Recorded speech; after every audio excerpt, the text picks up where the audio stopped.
And now I want to introduce our two co-hosts, Ioana and Robert. If in 30 seconds each, please introduce yourself. Tell us who you're from, where you're from, and what do you do?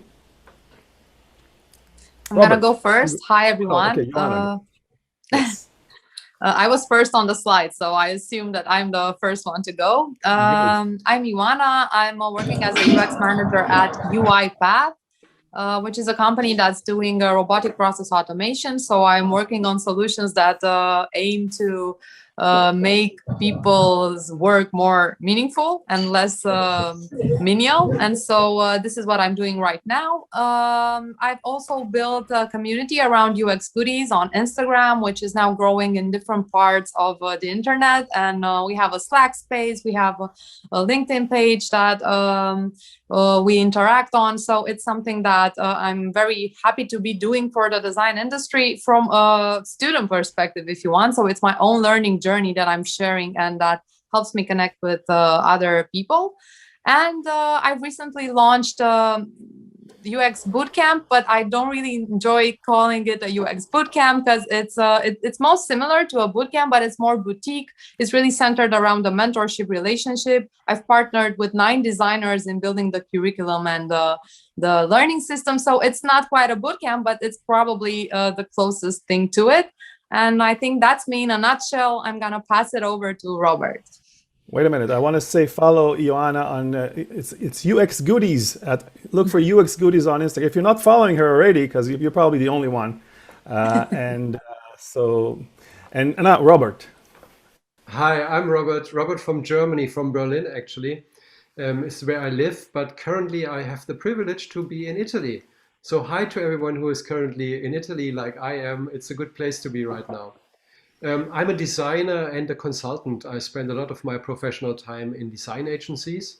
I've been also the head of digital products and services for many years in an international design agency called Spiekermann. And I've been working in different consultancies. And since the summer 2019, I work in a consultancy that I co-founded. It's called Reflecting Systems. And we are combining the tool sets and the methods from the design world, from user centricity, from agility, from understanding the surroundings and user needs. We combine this toolkit with the toolkits of organizational development and self-development. And I'm super excited today to be part of this evening that we're having together, this day we're having together. It's an evening here, Ah, it's the it's morning in a, other it's places. across the world. It's amazing. Everyone brought their coffee? I want to see cups of coffee. Turn on your camera. Let's take this screenshot. I want to see like what's going on here. 200 people having coffee together with Aarron Walter. Where are you? We're going to start the discussion. So I guess the first, everyone say hi. Cheers. Great to have coffee with you guys. I'm going to start the discussion with Ioana. Your first question to Aarron. Thank you. So, Aaron, I'm gonna continue on the foundation that you started when talking about the workshop that you will be giving. It's also a question around COVID. I know that you have been at the forefront of fighting COVID from a design effort perspective, which I can only begin to imagine how difficult and daunting it has been. But I'm curious to hear more or explore a little the particular struggles that you faced in this period. What were the, let's say, main challenges that you had to overcome? Some that maybe were not as obvious or as expected, because of course everything was unknown. Nobody knew how to tackle this. Nobody knew what it means for the design industry, what it means from a design perspective. So I'm really curious that you give us the, let's say, most informed perspective on how the COVID crisis was tackled from a design perspective. So I can only speak to my particular experience. I work with a software team. It's a smallish team inside of an NGO called Resolve to Save Lives that was founded by Dr. Tom Frieden, who was the head of the Center for Disease Control, the CDC in the US under Barack Obama.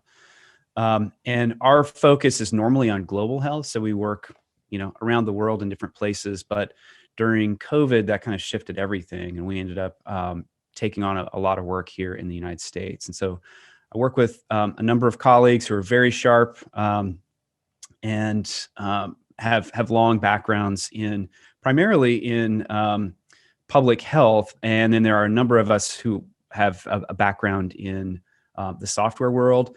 The biggest challenge for me personally has just been, so I shifted into this work in October. So midway through the crisis, and as the peak kind of started to riding the escalator up of all the cases, and just learning global health and jumping into a different industry it's very different. It's a very different world. The language is different. The terminology, there are a lot of acronyms that are hard to kind of track down. So that was challenging.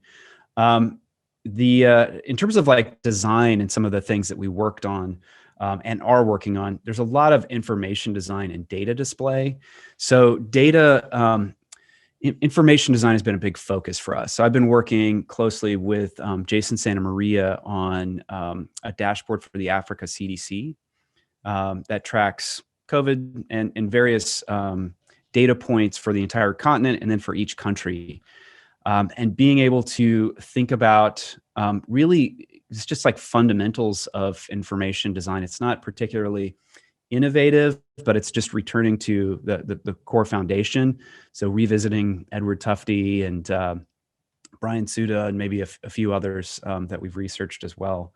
And a lot of the work that happened through COVID Tracking Project, who did a bunch of great work of just like the best practices for presenting data in a clear way so you can make comparisons. So how do you create an information dense interface that is also just, you don't have to be an epidemiologist to understand it. So there's principles of like extras on demand where you could chart something. And if you want to know what happened at a particular time, here's when school openings happened, or here's the PHSM, which is a public health and social measure that's like, there's a mask mandate that went into effect. So you could mark that on the chart to say, here's when the mask mandate began, and then you could start to see the data shift. And you start to get a hint at correlation and potential causality of some trend shifts. So we focus a lot on that. We've also learned a lot about human behavior and designing software in a crisis, expecting people to just, pick that up and start using it. Turns out it's a lot harder than expected. I think anyone here who has worked on software, that it is difficult to shift people's behaviors, that they kind of have a well-worn path and they use that product in a certain way. And to shift their behavior to adopt something new, like there's whole marketing and sales teams that do that. And we built a contact tracing app that is really great and very powerful, but also quite simple to use. And in the United States, we found it was really difficult to get people to adopt it simply because there was little tolerance for risk, like to take on something new, train new people. What if this doesn't do what we wanted, or it doesn't work as we expected? And, behavior change in a crisis is very, very challenging. So that's another thing I learned about just humans and the design process. That was a school of hard knocks. Aarron, it's so interesting to look at this because you have been working in the commercial sector for commercial clients for a long time. And now you're also in the governmental and the public sector. So you've been working for Goldman Sachs, Wells Fargo, State Farm, Home Depot, and now it's the White House, the US Department of State. If you compare these two worlds, what do you think they can learn from each other? Because they are so different, I imagine. I think the big thing that I notice, particularly right now in global health, and I also see this because we chat with a lot of folks in governmental organizations as well to try to learn from them, is that in the technology industry, there's a lot of aspirational views of what technology will do for us. If only we have a little more machine learning, a little AI, that we can bring this advanced technology in and it will revolutionize and kind of change everything and make it better. And in reality, a lot of the less exciting, kind of more mundane technologies and approaches are way more effective in most use cases, and probably 90% of use cases. And in the case of like global health, it's probably about 99.9% of use cases. So I also think that one thing I've learned from global health is recognizing how essential partnerships are. Instead of thinking of, I'm a designer, I'm a developer, I'm from the software world, and I have this figured out. Let me show you how to make this, this process or this experience better. Let me show you how to solve this problem. It's a very arrogant approach to work. And I certainly have had that mentality for a very long time in the commercial sector of like, I kind of have this figured out and I'm going to guide you to the right place. And in global health, really, you can't really do anything effectively if you don't build partnership. And we have this philosophy of accompaniment at Resolve to Save Lives, which is that we will accompany a government, a ministry of health, a jurisdiction in their quest to solve a problem. And we kind of lay out like, here are some things that could help, but which would fit your needs best? So they're really in the driver's seat and we act in service to their needs. It's a very different approach than what I see in the typical technology company. And I think there's something that we could learn from that. I think this is really, if I am to focus on the point that you mentioned on collaboration and maybe treating people as co-creators, not necessarily that the design comes in and says, this is what we need to do because we know better. I'm sorry. My next question is, does it have to do with the maturity of the design education in general? My second question to you was around this field. I know that you've been the VP of Design Education at InVision, so you have probably a deep understanding of the state of the industry right now. In terms of how education is done and probably where it's heading. So I'm curious to hear your thoughts as to how the industry is fighting the immaturity, if you want, or the lesser clear points in the design practice. What do you feel the state is right now and where it's heading? So the work that I was doing with my colleagues at InVision over the past 4 years was really interesting. And I think it was interesting work, but I think the timing of the work made it even more interesting because when I started, I think it was around 2016, my team, our job was to kind of study design teams and companies and see where they succeed and where they fail and essentially extract the best practices. We often use this metaphor. We wanted to be the Robin Hood of design, to steal from the design rich and give to the design poor.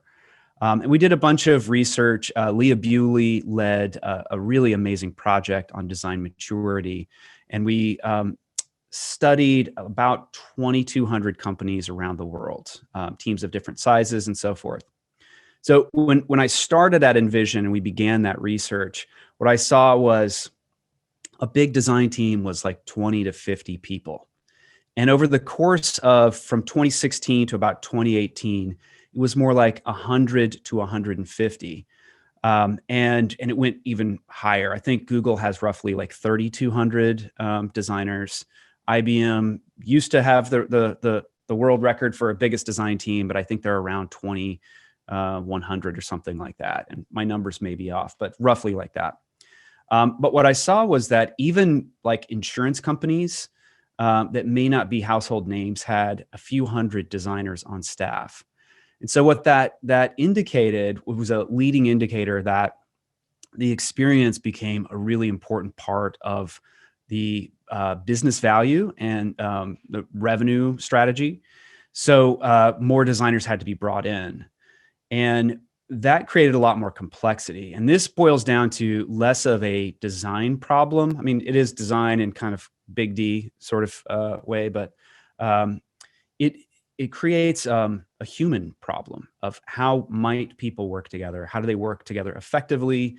How do you create awareness of many parallel processes that are happening so you don't have redundancy, duplication, inefficiency, et cetera? And so in about 2018, we saw design ops become a really hot topic. And in the past 2 years, so many conferences, workshops, books have come out. And we published a book that's at designbetter.com on design ops. And I think it was, to our knowledge, it was the first one that came out. And design ops became such a big deal because it's essentially when you have a team at scale, you need a lot of coordination and you need to reduce the pitfalls of like, how do we onboard people? How do we make sure they have all the things they need? How do we make sure that they don't get hijacked in the hallway by like an executive who says, hey, I've got this crazy idea. I talked to someone at a birthday party, my kid's birthday party this weekend, and I'd love for you to like give me 50 explorations by the end of the week. So that input-output layer to protect the team and keep them focused. So design operations has become a big thing. I think there's a little bit of contraction back, especially like it'll be interesting to see post-COVID what the scale of design teams look like. But the key challenge is that design is operating at scale now in many, many contexts. And so how we work together, it's a people problem.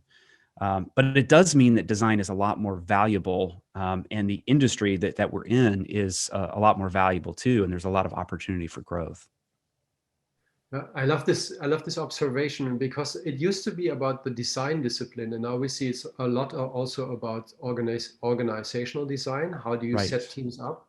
And surviving it. As you said, we're still learning. I mean, it's only has been a few years since you have these dimensions, and it's more and more about leadership. And my question to you would be, if you want to install, and maybe you can also talk from your practice as a leader, if you want to give a design team, and even if it's a big design team, a good understanding about designing for emotion, you have to somehow put them in touch with their own emotion as well. And I guess you do this by modeling it, by how you behave yourself. What is your experience with bringing this connection to the own emotion into a design team? It's an interesting question. So as I think about some of the teams that I've been in, and the ones where I felt most comfortable, like there was opportunity for growth and connection, and I also like the camaraderie, which is really important for like sticking with a company, sticking with the teams, feeling like you're part of that organization and that cause. There's friendship that's present, and that sounds a little squishy and maybe cheesy, but that, and I really noticed it with remote work. So the work that I was doing at InVision was always remote. And then this past year, everybody was remote,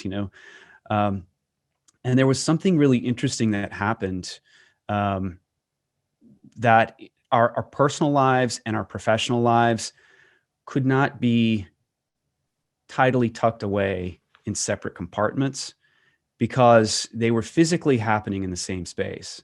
So for instance, in March, my son sat right there with a laptop doing math and struggling, and I was struggling to work and also help him at the same time. And I was very stressed out, and he was as well. And we both felt like we were failing at what we were trying to do. My colleagues would see my kids a lot, and those conversations would come up about what's happening in personal life. Because I'd been remote for about 5 years, I was already kind of accustomed to seeing my colleagues' pets, their kids come in. I've had my kids walk in their underwear sometimes in meetings. We all have our BBC moment, the kids running in the background. And that kind of shifts things where it forces us into a personal relationship with our colleagues. I can think of roles I've had where I worked for years and years with colleagues, and I knew them very well professionally, but I didn't know their kids' names. I didn't know how many kids they had, their spouse. I didn't know what their house was like what was their neighborhood. I didn't really have any personal information about them, though we've been working in person for so long. And I think that often people romanticize the idea of in-person work. Like, this is where collaboration happens and we'll get to know each other. And don't get me wrong, there's a lot of great things about that. And you can work through some challenges very quickly because of that. But there's something to be said about work and personal life happening in the same space, because it creates a sense of honesty and vulnerability to what we're doing. So in a leadership context, and this doesn't come naturally to me. I've had to develop this. I grew up in the Midwest, and my parents are visiting me right now. They're outside. It's the first time I'd seen them in over a year. They got vaccinated. I got vaccinated, and so that was cool. It doesn't come naturally for me to be particularly personable in the Midwest. It's sort of like, hey, how are you? And we don't really go into squishy emotions. But I try to do that. I try to check in with every one of my direct reports on a regular basis about, what's going on in their lives, what they're interested in, like what work is interesting and meaningful. And then I also, make some effort to try to learn, like, what's happening this weekend, what's going on in your life. Give me some clue that I can follow up on and, get to know you as a human being. So I find that to be very valuable, just to have that connection with people. I think that I really resonated with your story because on a personal level, which I didn't really bring anything personal into my job up to this year, like this is a common change that we all had to face. I also had a baby this year, so things got really intense for me because the baby is often like earlier crying, and it's really hard to. We don't have a big house where I can hide in a corner. And so things are really much overlapping, and it's a bit of a challenge, but I'm trying to embrace it, as everyone is also trying to do. What else are you going to do? You got no choice. Yeah, exactly. Then, and the question I have actually around this topic is, do you think that the companies who fail to accelerate changing their mindset, their approach to how the ways we work should be? I mean, the pandemic is accelerating this change. It's accelerating remote work, working probably in a hybrid system, partly from home, but then some days in the offices. You've had a lot of consulting in your career. Do you feel that companies, especially big companies, are able to pivot so fast into new ways of understanding their relationships with their employees and their struggles the employees have? What is your feeling in the market right now? Are they aware of the challenges that we're all facing right now? Oh, they're aware. They're very aware. Yeah. There's a reckoning that is on the horizon. So there are a lot of people who I know, and then there's a lot of folks that I've just sort of heard stories about, who were in Silicon Valley, in the Bay Area, in a technology company, and the pandemic hit. Maybe they had kids and they needed to be closer to family to get some support. Maybe they needed to get out of the city for safety reasons, but they moved because they could. And they've been in a different location for a year, where cost of living was less expensive, quality of life might be better, commutes were non-existent. And those companies are about to flip the switch back and say, actually, we need you here in the office because we've spent, $500 million on this amazing campus or whatever we've built. Frank Gehry designed the Facebook campus, and there's the incredible Apple campus. And I don't think Apple's going to fully embrace remote, though I do think it's interesting that they came out with computers that were very much like focused. They were selling the new iMac based on the remote life that we live. So I think that there's this reckoning, and there's also another piece of the reckoning, which is so many of you, and I'll bet this statement resonates with you, have in the past year wondered, what the hell am I doing with my life? Like, is this the right thing I should be doing? Am I doing work that's like meaningful? I've only got so many days on this planet, and maybe I should be doing meaningful work, whatever that means for you. Or maybe like, this crap I've been putting up with, like, this is untenable. Or, I just need something that better aligns with my values or what I need for my life and my lifestyle. And so there's a reckoning of people who are priming for switching jobs. They're about to switch, and some might be very extreme shifts altogether, like exiting the industry or just kind of rethinking life altogether. So that will it's already been happening. A lot of people have switched jobs. I switched jobs during the pandemic, but it will be even bigger this year. And there's a lot of jobs that are opening up because the economies are opening up as more people get vaccinated. We're still not there yet, so urge everyone to be cautious and mask and so forth. But yeah, so I think there's going to be a big reckoning that people will leave and rethink what life means and how they want to live that.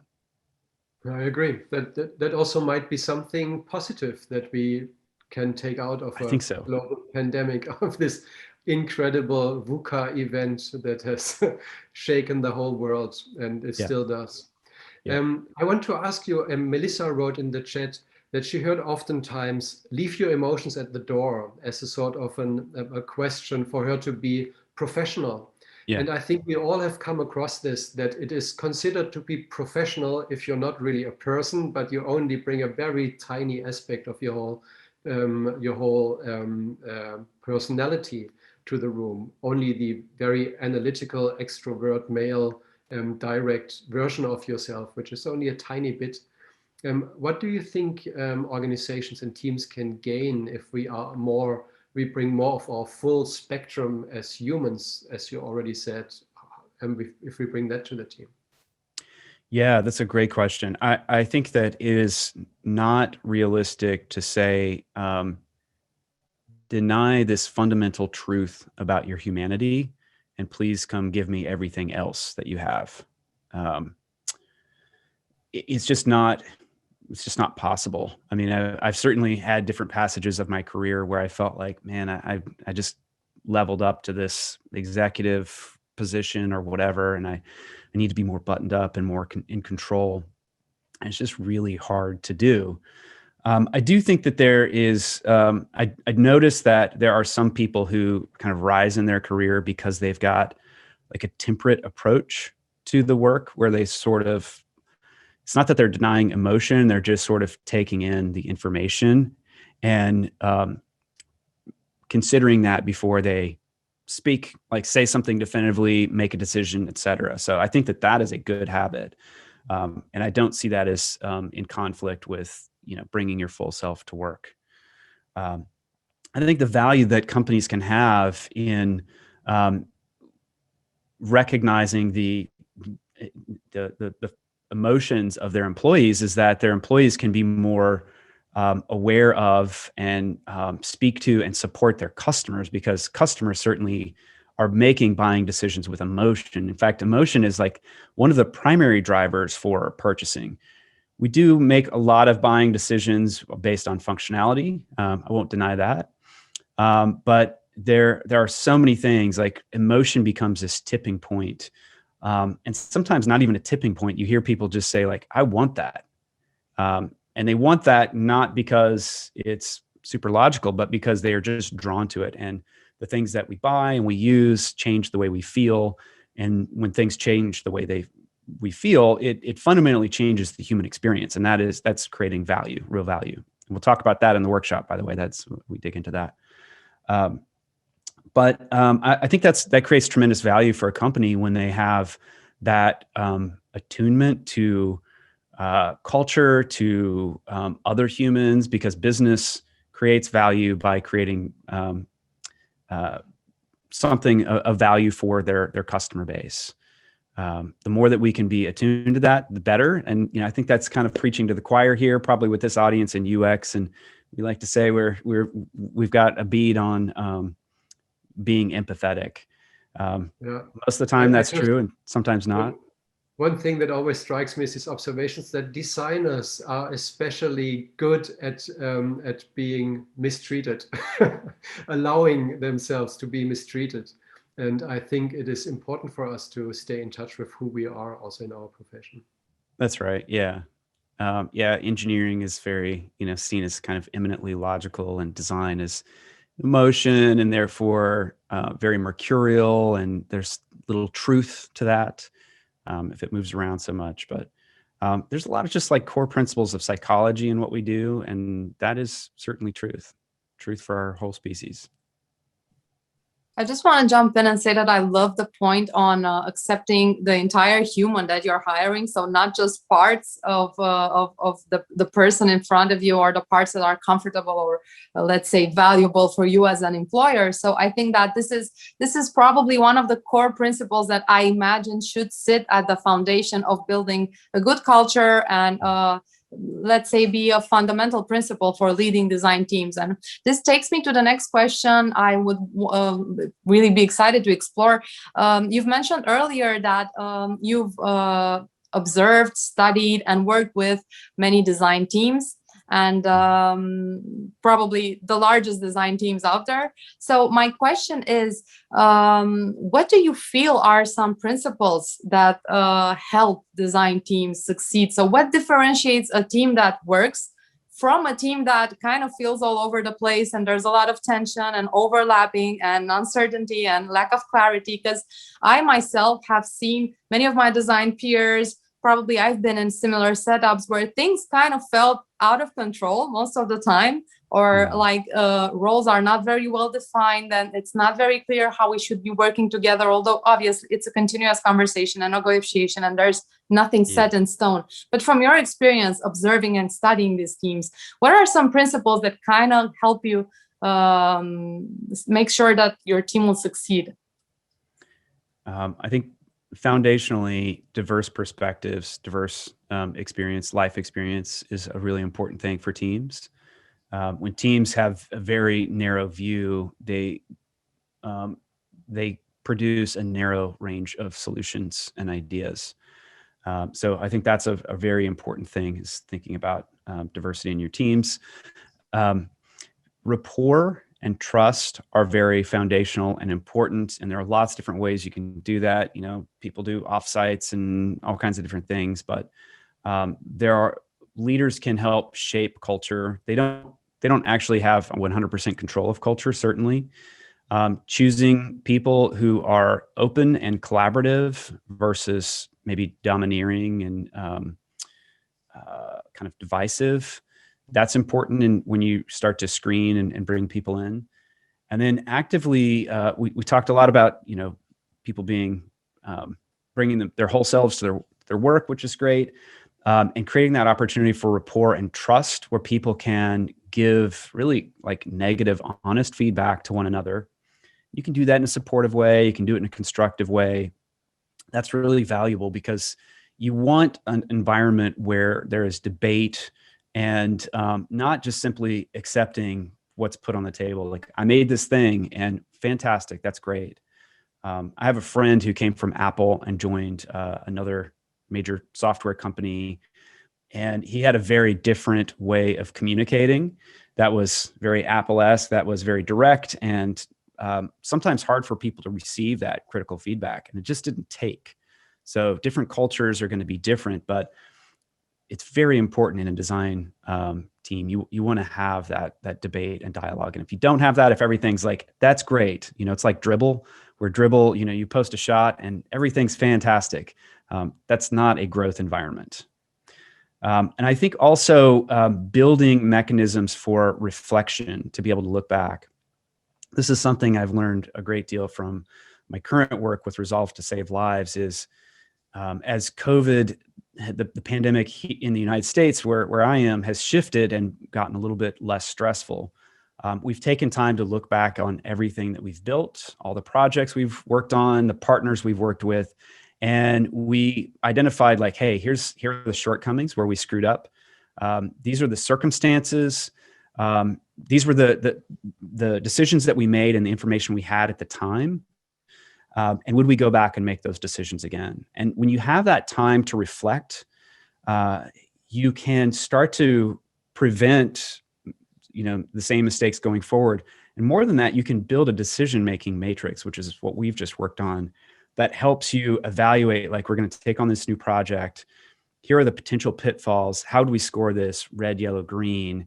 And we've got 3 reds that are critical reds, these areas. And so therefore this project seems very dangerous. We won't be successful, which is fantastic.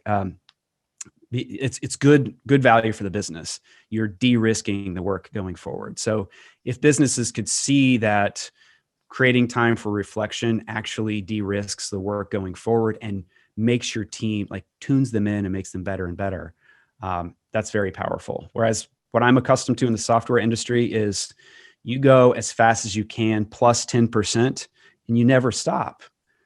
And if we think about that, like in our personal lives, if you work all the time and you never pause to reflect on your life and where you've been and how everything fits together and what are the red threads here, you're not living a considered life, and you're kind of doomed to repeat the same things over and over again. Nobody wants to live in Groundhog's Day. So those are the things that I think are most important for teams.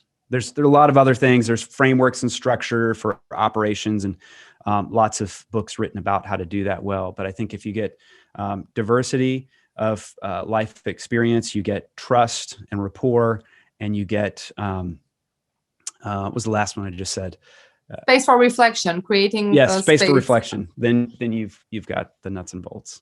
Yeah, that's extremely valuable. All of them are extremely valuable, and I've seen all of them in my personal, not very extensive experience. I've seen all of these go wrong. So, for example, companies that tend to hire culture fit, what they say, this is a culture fit, and then all the people are the same. So there's no diverse perspective on the design process. Or for the second one that you mentioned.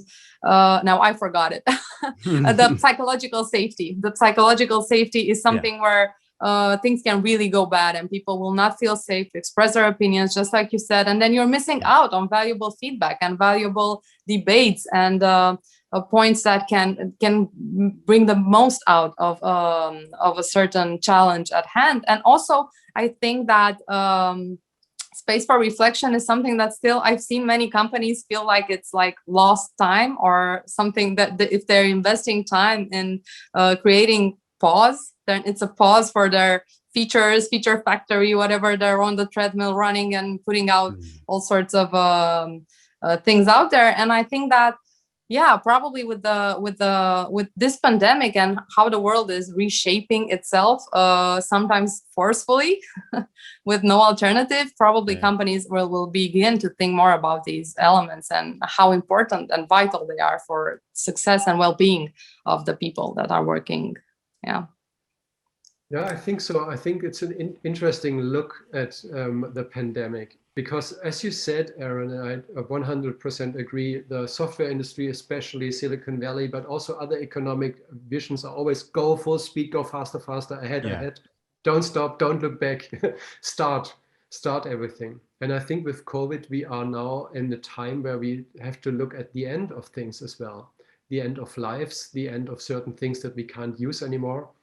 And I think from a design perspective, it's so interesting to look at the end, because we're always looking at the start, at the beginning, the first phase, the acquisition, the retention, getting people into our service, but we don't design for the end, for the offboarding, for the stop of it.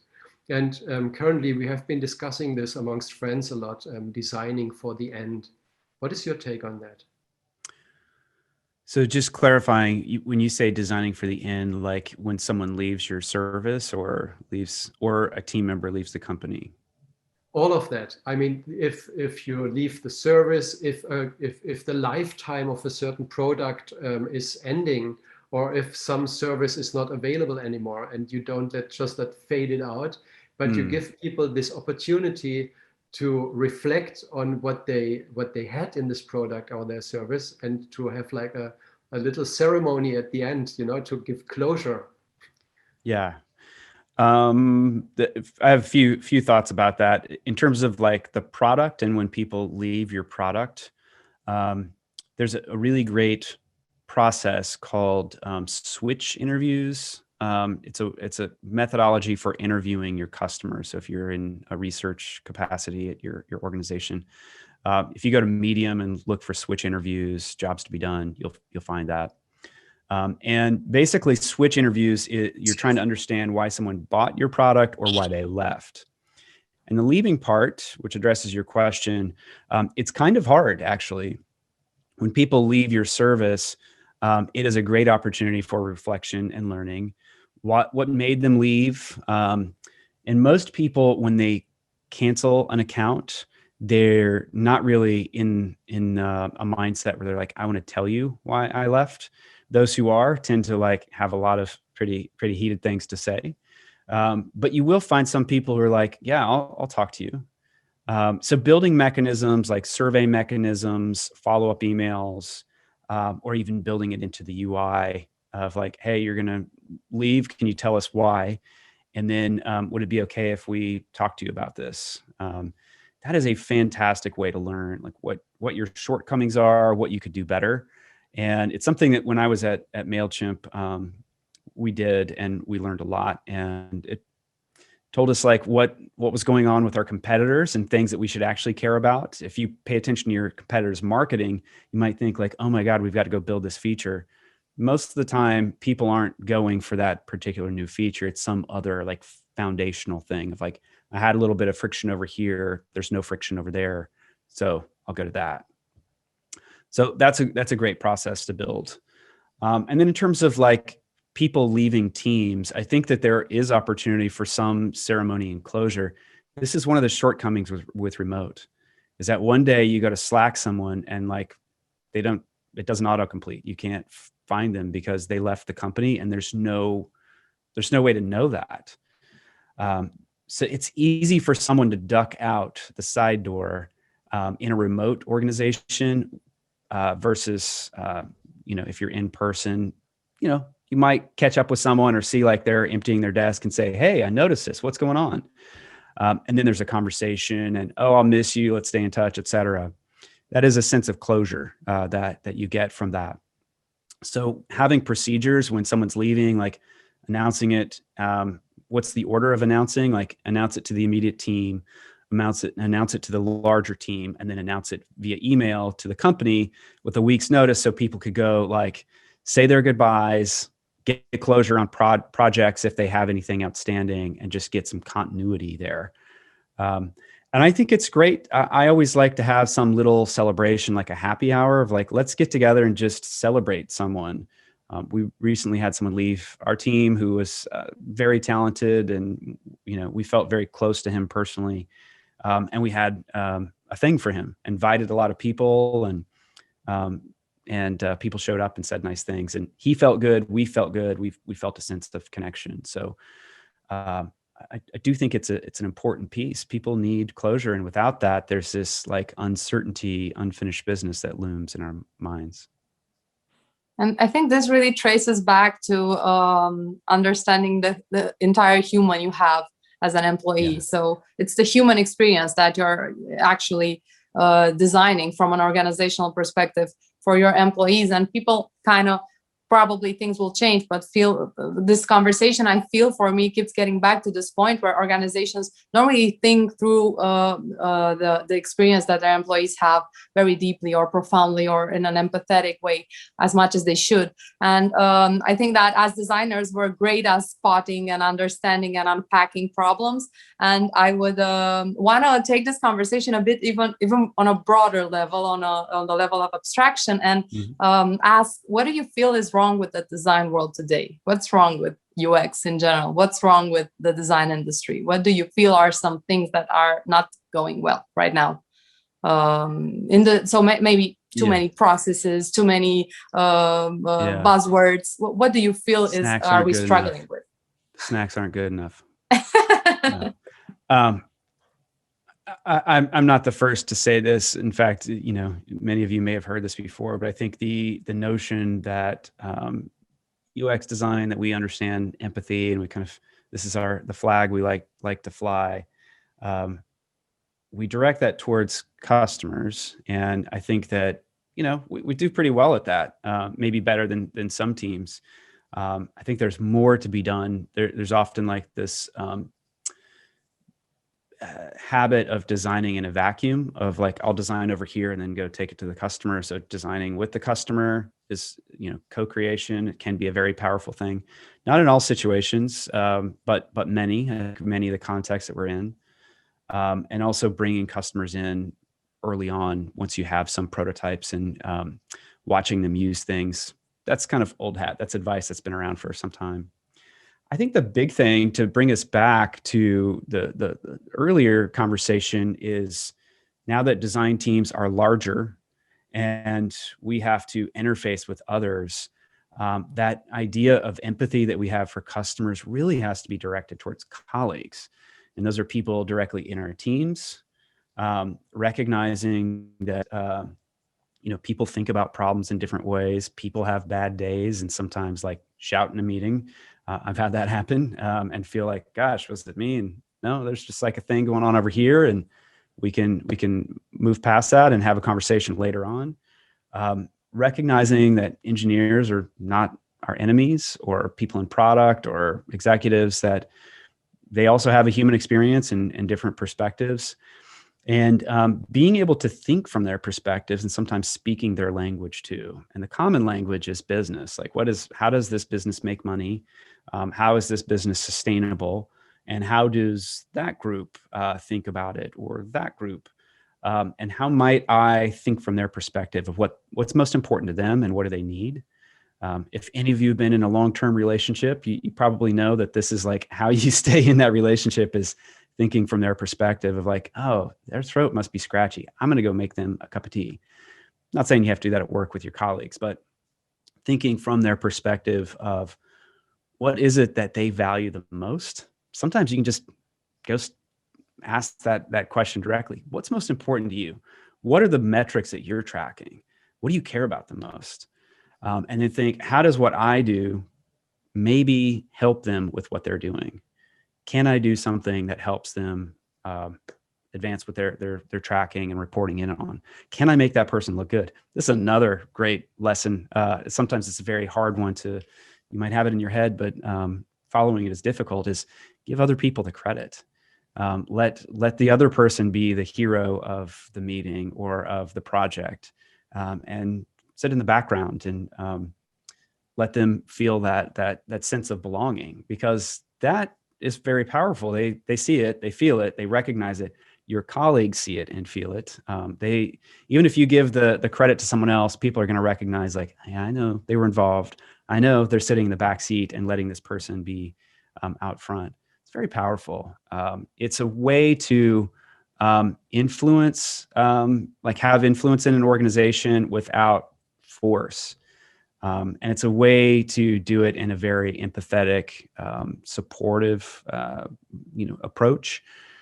So those are some things to think about.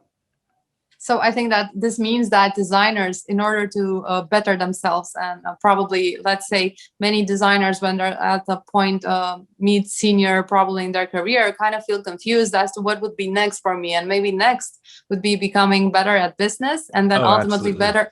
better as a human. So these are the two things that you can continuously improve regardless of the stage you're in your career. So always learning new fields, so expanding Absolutely. on understanding, I don't know, product management, or understanding some business as much as possible, but also becoming a better human. Yeah, if you feel right now kind of stuck in your position, maybe you've leveled out, like I've been doing this thing for a while and I wish I could advance to like the next level. I want to learn to be a manager, or I want to be at an executive level at some point. You have to learn to speak the language of business and think about the business world. If you go to designbetter.com, Ryan Rumsey's book, Business Thinking for Designers, it's free. There's an audio version of it too. That will get you started. And then developing emotional intelligence. That is really, if you can do those two things, that's how you move further in your career. In fact, I have seen a few folks whose careers just like rocket fuel, just move forward so quickly. That's what they did. One person I spoke with, he said, I don't think of myself as a design leader. I think of myself as a business leader. He's always thinking about, what is this business trying to do? How does my team's effort fit into that and support that? And the guy continues to move up. He was like an individual contributor, then a kind of like leading a small team, ultimately up to like a director level. And then he left that organization and became a VP. And he did that within 3.5 years. That's how I he think did it. this is a fabulous insight, because it kind of goes not necessarily against, but it complements the view that designers should focus on the user. Designers should fight with the business for the benefit of the user, when in fact, that's not how things should be in the real world. I mean, yes, we should start with the user. We should put users at the core of our process. That's table stakes, though. Yeah. Yeah. So yeah, I think this is a very valuable insight for everybody who feels stuck or kind of lost as to what their next step in their career could be. Learn business. I want to pause for a second. We have another 15, 20 minutes to go. Aarron, we have the time, right? Sure. Yeah. Yeah. I want to encourage people to ask questions and come online. If you raise your hand, we'll include you in the conversation. We also created a Google Doc. If you want to paste, a Google Sheet. If you want to paste, if you're looking to hire someone, I see that it's going in the chat. Paste that you're looking to hire over there and place your LinkedIn there. But okay, continue, Aarron, Robert, if you want to continue from there. And please raise, Aman. Aman has a question. Raise their hand. I hope I'm saying your name. I have a question.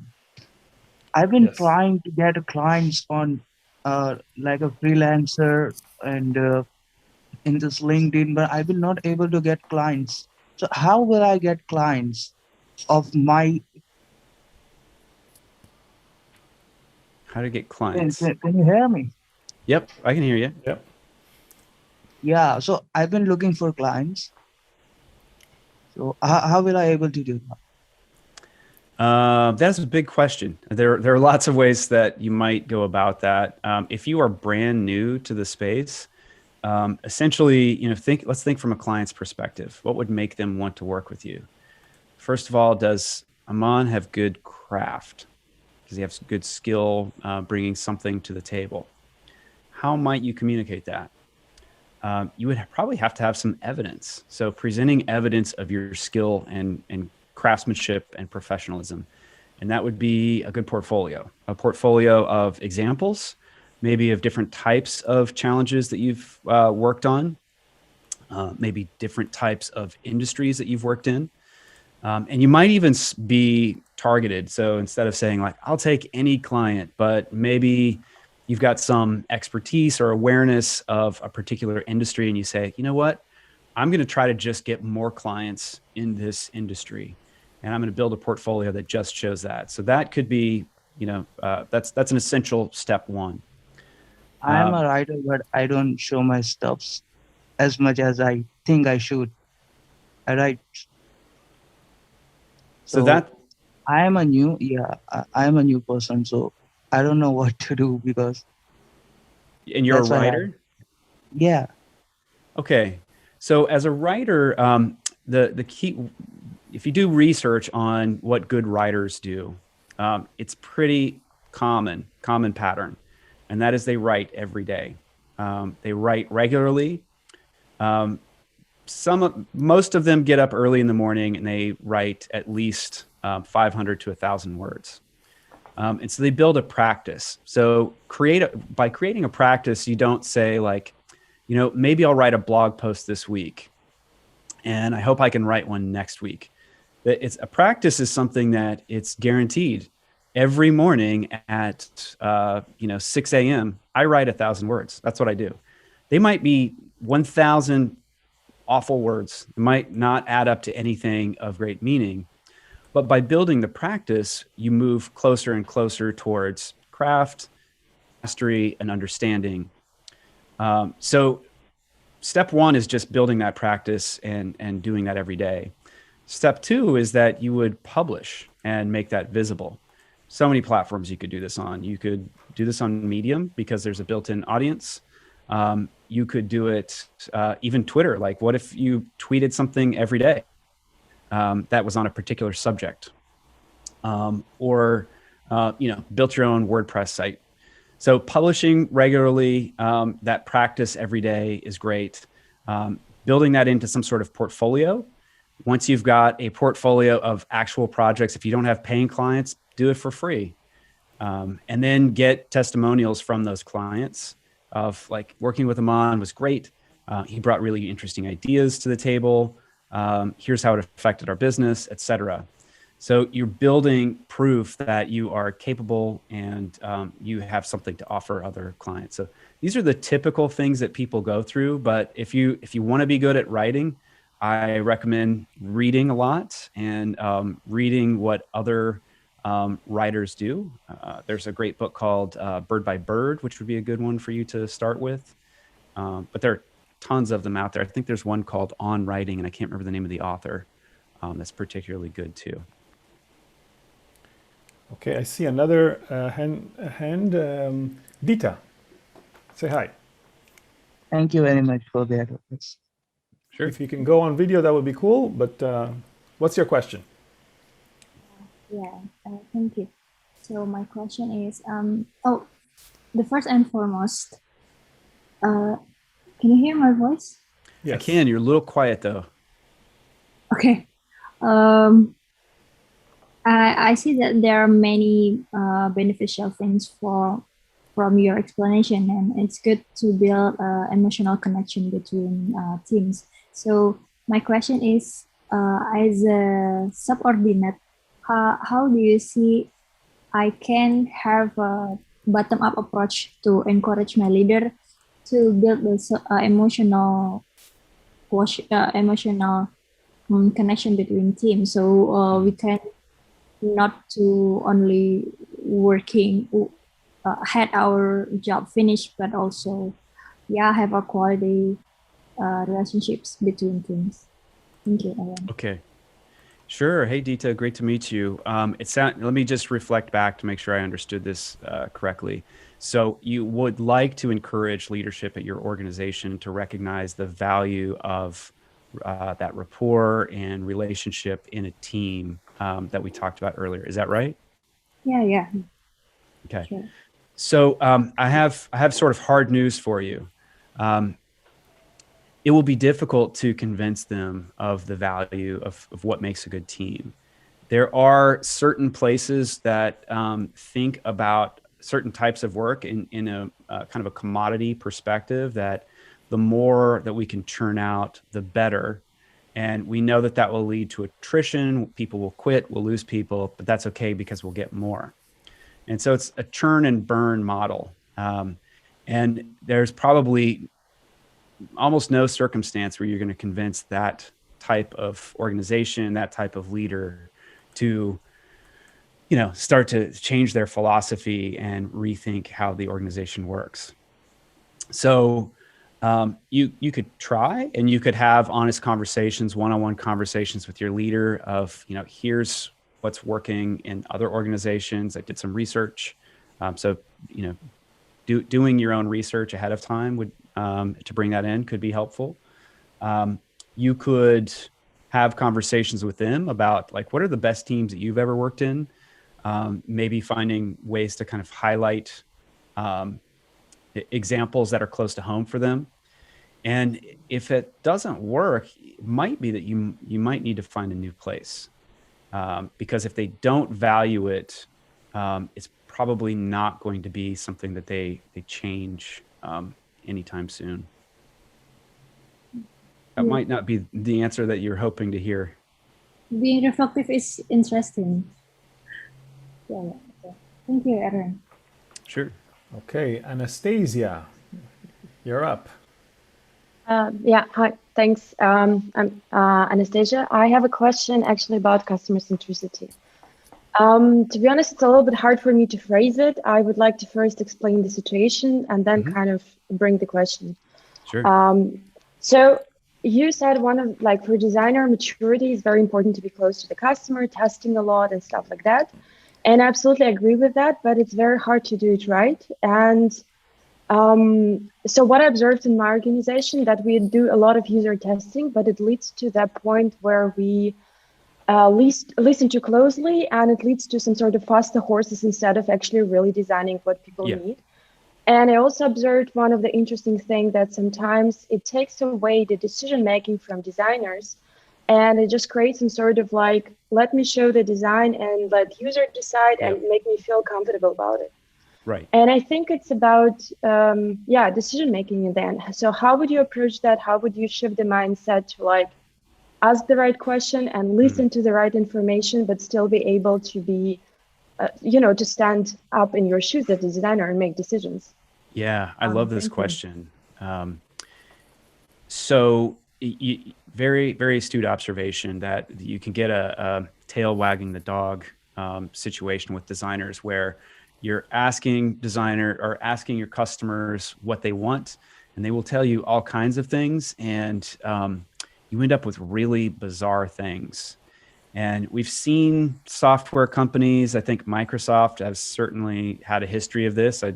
Lately, they're on a roll in a very positive way, where you're very feature focused, like let's add this feature, let's add that feature, et cetera. And you get this bizarre Frankenstein's monster version of a product that is clunky, confusing, disjointed.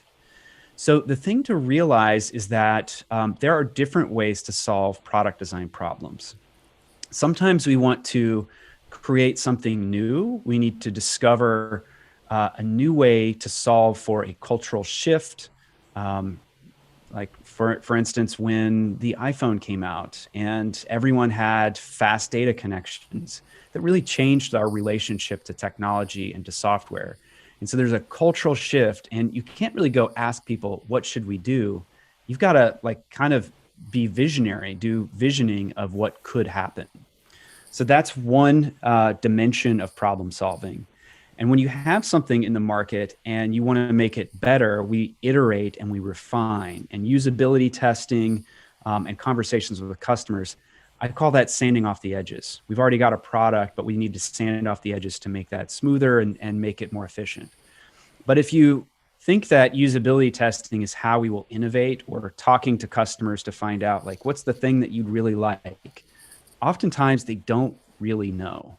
And it's not, to belittle our customers, because there are a few customers who do like have the vision of what the future could be.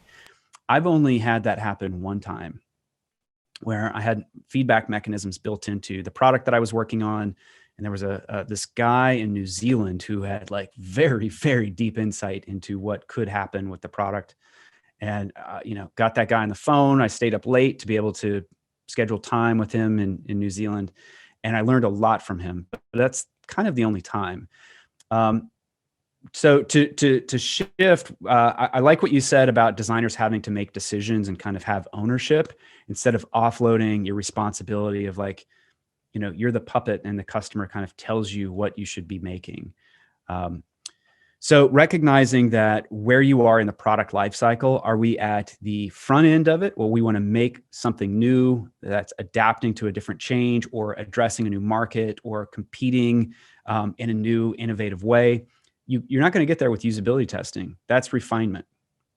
You have to do visioning exercises, and Google that. There are tons of guidance out there. You can study, Pixar and many other organizations who have done that very well.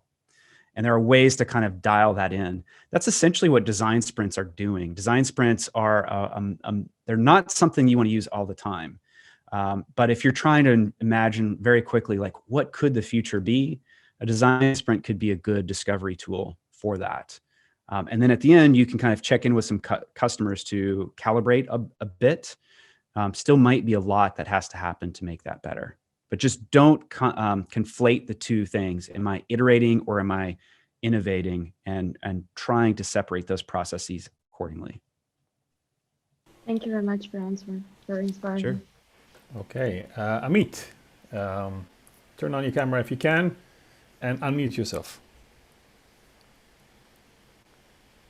Amit, yes. Yes, I'm here. Hi, Aaron. Hey, Amit. We are meeting again. Good to see you. I'm always a great fan. Just wanted to ask, so Aaron, do you think that a psychologist role is becoming a permanent place in UX or in UX research?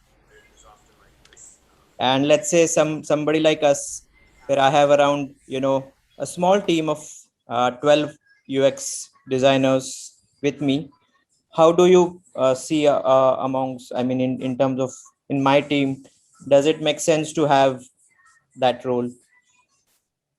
I don't know that like someone who's dedicated to understanding psychology makes sense, but I do think that it is a core piece of the craft of understanding principles of psychology and how people work and how they make purchasing decisions, and how different aspects of in the user journey might influence emotion or perspectives. That stuff's important. And I think you can be a good designer without it, but I think you have to have that to be a great designer. You really have to understand how some basic things about how the mind works and how behavior works. Whether you're trying to encourage purchases, you're trying to create a sticky experience so people stay longer, whether you're trying to differentiate in the market against a competitor and you want to create a brand that is more relatable and attractive, all that stuff, you've got to understand some core principles of psychology to do well. And some people kind of intuit that, kind of like have a feel for it. This is going to feel good. I've certainly known some designers, and they might not be able to articulate the psychological principle there. I think to the extent you can, then you can leverage that in a more effective way. And you can say like, this problem that we're confronting, we could solve it this way, or we could solve it that way. Certainly like Daniel Kahneman and Amos Taversky, like reading their books and their research, those two are super geniuses. Amos Taversky is of course passed, but Danny Kahneman is still around and publishing. There's a lot there. Annie Duke's books, her latest one on decision making, I think is a really good one to look at for understanding psychology, but also for some of the decision making stuff that we talked about earlier and how teams work. Annie Duke used to be a professional poker player, which is of course like, to be a good poker player, not only do you have to understand probability and some logic, but you have to understand psychology. That's a key piece of poker. So exposing your team to that, maybe inviting guest speakers to speak to some of that stuff is good. Book clubs are something I see happening a lot in the pandemic where, like let's all read the Annie Duke decision-making book and, come together and talk about how that relates to our work. That's a good thing to do. But I don't see it as being like let's go ask the psychologist how we might approach this. It's really got to be folded into the practice of design as well. Hey, Thank you. Sure. Thank you. Anyone else wants to say something, to share a perspective? We have another 5 minutes, maybe. Jason, go for it. Yes, thank you. Hey, Aaron. Let me try to formulate my question correctly because I'm a little bit nervous talking to you right now. Don't be nervous. I lead design for a startup that is based in California. Just to provide a little bit of context, the product is getting some traction. People are leaving good reviews. There's good feedback. At the same time, we've never done any like user testing formally prior implementation or prior releases, right? So there's high stake of risk in what we're doing. And there's this constant emotional challenge of, should we be doing user testing even though like the validation is coming? How do we manage that? How from your experience, have you managed those challenges of where's the risk, where's the validation coming from, and where's the let go of the right process to be followed in order to get that validation? Yeah. Boy, this is one thing that I've always struggled with. Our discipline tends to attract a lot of academics, people who might have anthropological background studying anthropology. And there's a lot of like this, what's the right way to do it? And online, you'll see a lot of debate of like, well, you're not doing it right. And people get a little persnickety about, oh, you didn't have the right study size or whatever it is, you're not following the right methodology. I would just let that go because it's mostly bullshit. There is a point of diminishing returns. Like, how many people should we be testing with? Like, how many can you get? Could you get 2? Could you get 1? Could you get someone that you could learn from? That's good. And just don't let perfection be the enemy of good. If you could get somebody on the phone once a week, you could probably do that. And it probably wouldn't really crush your calendar. You could figure that out on a regular basis. Or could you do like even like usertesting.com or use some other tools to learn a bit more? Do what you can and don't feel like you have to be super perfect about it. That's probably going to help you learn about your product and how to improve, and that'll be great. And your colleagues and your team will start to see that and feel a sense of momentum that we're moving forwards. And that'll probably lead to some additional work that happens. And you kind of slowly build a practice. It's called a UX practice. It's not called a UX perfect.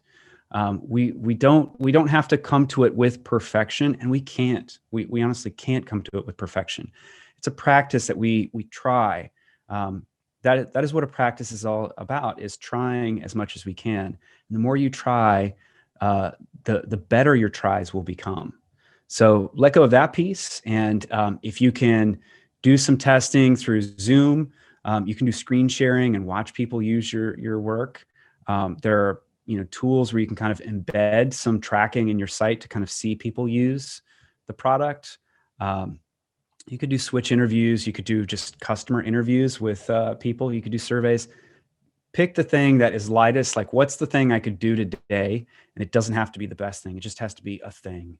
And then continue to try. And that's good. And that's good enough. Cool. Thanks for that. Appreciate it. Sure. Wow, Aarron, that was good. I like that answer. Let's see if there's more people are liking it as well in the chat. David, okay, go for it. Hey, Aarron. Hey, everyone. Hey. Well, my question it's about leadership in the design field.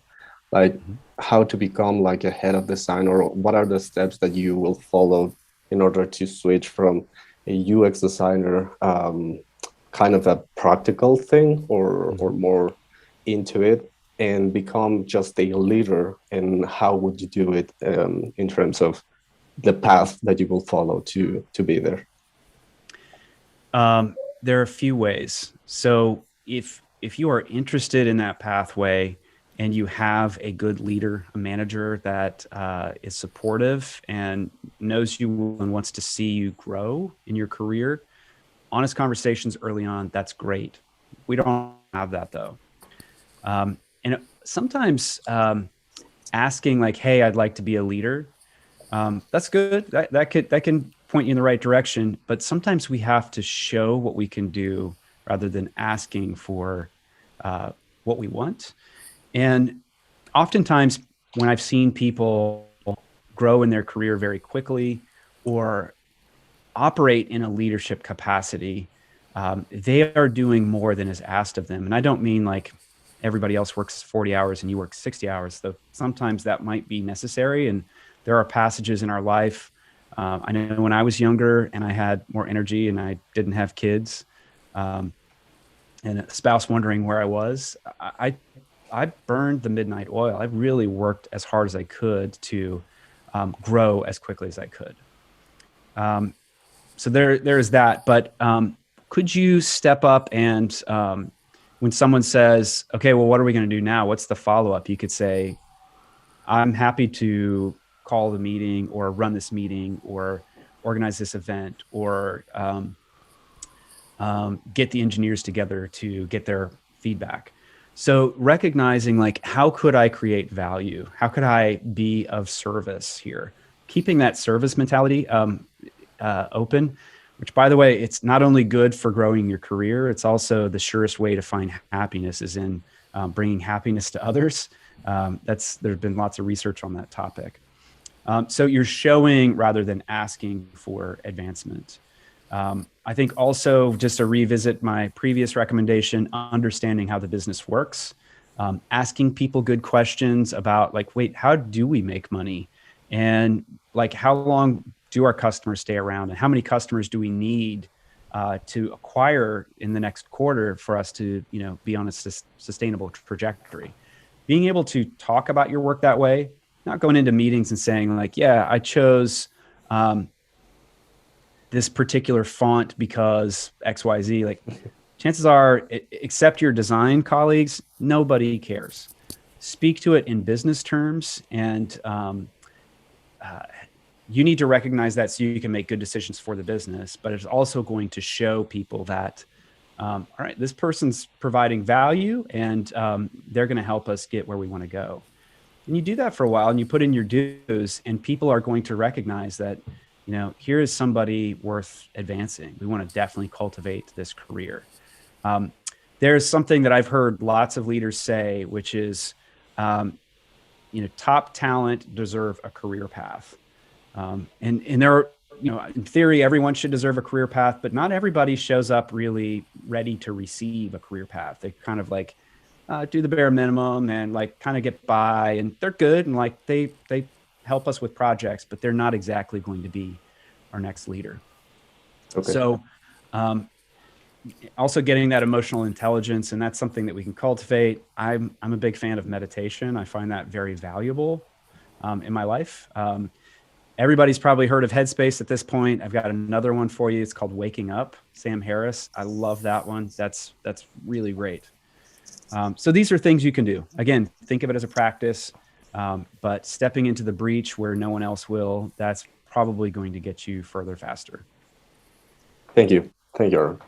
Okay, thank you, David. Actually, Aarron, I have a question. I'm writing an article right now, and since you mentioned Waking Up, it's featured in my article. Basically, when you sign up for that app, Sam Harris tells you if you can't afford the app, ask to get it for free. Yeah. And I thought this is such a great, it's a noble practice in business. And I started thinking about it and tried to see if there is a middle ground between making profits and great experiences. Is there a higher ground where we can actually benefit mankind? Can we? So there's plenty of examples of this. For example, Samsung is including in their apps, in their new phones, an app that once you charge your phone, you donate your screen time. Basically, you get an ad, and all the revenues from those ads go to charity.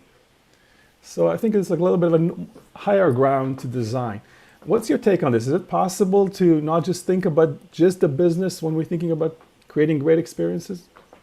Absolutely. And I think that now more than ever, and I would assume it's only going to continue, consumers are very awake and aware of the impact of their decisions, their purchasing decisions.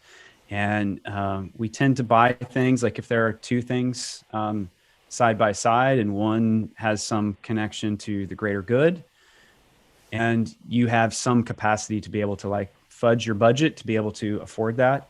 Lots of people these days are making that choice. I think there's also another piece of psychology present in your question, which is, what is this worth to me? What's the value of this? With the Waking Up app, I probably could have just written an email and said, hey, Sam, I'd like a free version of this. It's a little pricey, what you're asking. And he probably would have granted me a free use of the product according to what he says. His principles, he would, because he wants lots of people to have access, and that makes sense. But to me, I thought, well, I've been using it for a while and it's valuable. I'm going to pay the money for it. There are other examples out there. If you remember Radiohead, when they came out with, which album was it? Someone will post this in the chat. It was Pay What You Can. Was it, wasn't Kid A, Amnesiac maybe? Pay What You Can, which is crazy for a major band like that to release an album. Like, it takes a lot of time and energy to release an album, and it generates a ton of revenue. For them to release it and say like, hey, if you want it for free, you can get it as a free download, or you could pay $10. And it turns out that the average, you'd have to go Google this and find the articles and the data on this, but it was north of what a typical album would be, like around $10 or something like that. Did I freeze? No? No. Okay. It was Kid A. Yes. Yeah. Thank you. At any rate, so it forces people to reflect on what is the value, and I think in the grand scheme of things, I still believe that humans are fundamentally good. Some people are going to mooch, some people are going to get the free thing, but most people are going to say, like, I want to do something. I want to do the right thing here. There's a great book on this if you really want to get into this. It's called Humankind. I can't remember the name of the author. Someone in chat will post it for me. It's a great book to be reading during the pandemic because it reminds us that people are actually fundamentally good.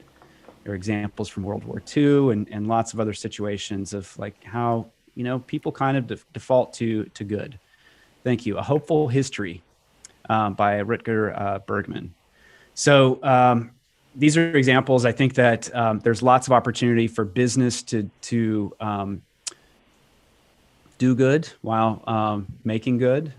So lots of companies that are thinking about this, and it should fundamentally be, I think, built into what we do. I think the waking up example, I think for the long run, if you're opting not to pay at this moment, maybe the next year you will pay because it's a long-term investment, meditation. So it makes a business sense. But as a design leader, if someone comes to you from your team and says, wait a minute, let's do this. What's the business justification? How can I say maybe we should invest a little bit in doing good? Is it possible?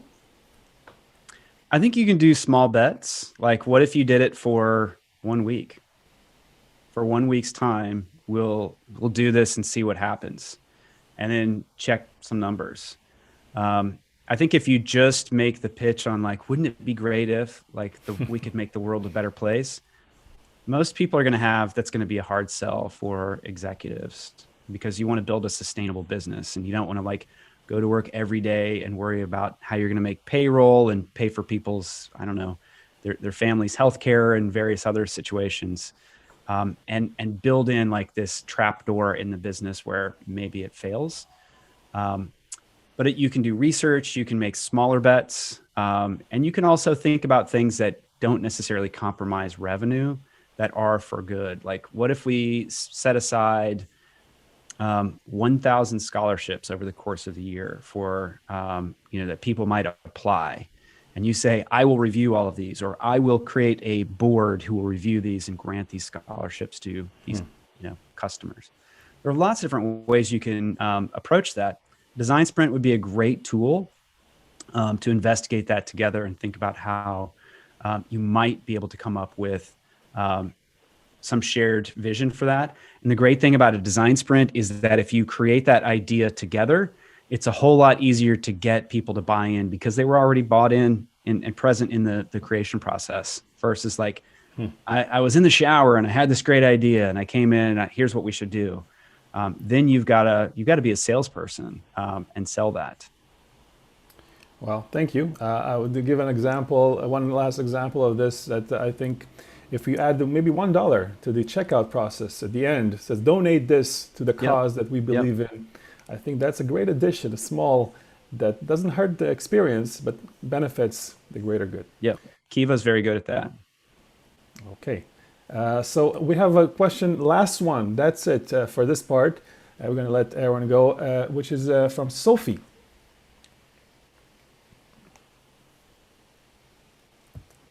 Hello, Aarron. Sophia. Hey, Sophie. Hi. I actually had a question. I happen to be recently gaining some exposure into population health at my work environment.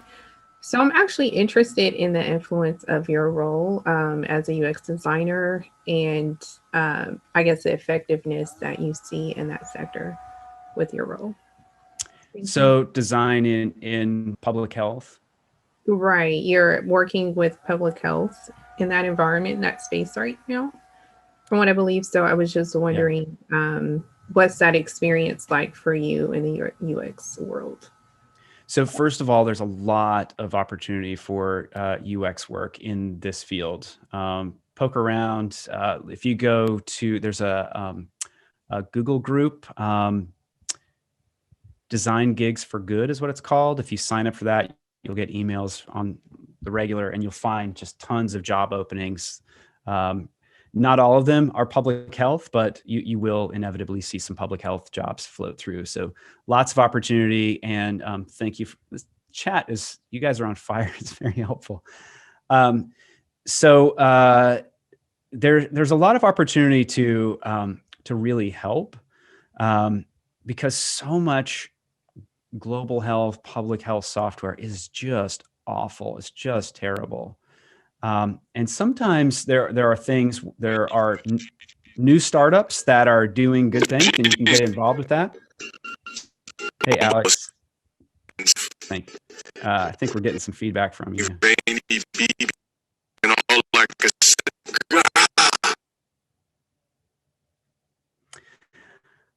There are a lot of terrible products out there that need UX help. There are startups who are doing new things in innovative ways. Babylon Health is one that's kind of interesting, but there are so many out there. So that could be one way of getting involved. There's also governmental services that get involved with public health on the regular. There's USDS in the United States. There's Governmental Digital Service in the UK. And I know that Mexico, Argentina, many other countries have some sort of digital service as well. So that could be a way. It's not just in public health. So sometimes it's public health, sometimes it's not. There's also a pretty common thing of secondment, which is where an NGO or some sort of organization will put a person inside of like the CDC or the WHO to work in partnership. So that you'd have to kind of poke around for more. But there are a ton of roles out there, and boy, it's very much needed. So if this is even mildly interesting, highly recommend that you get into it.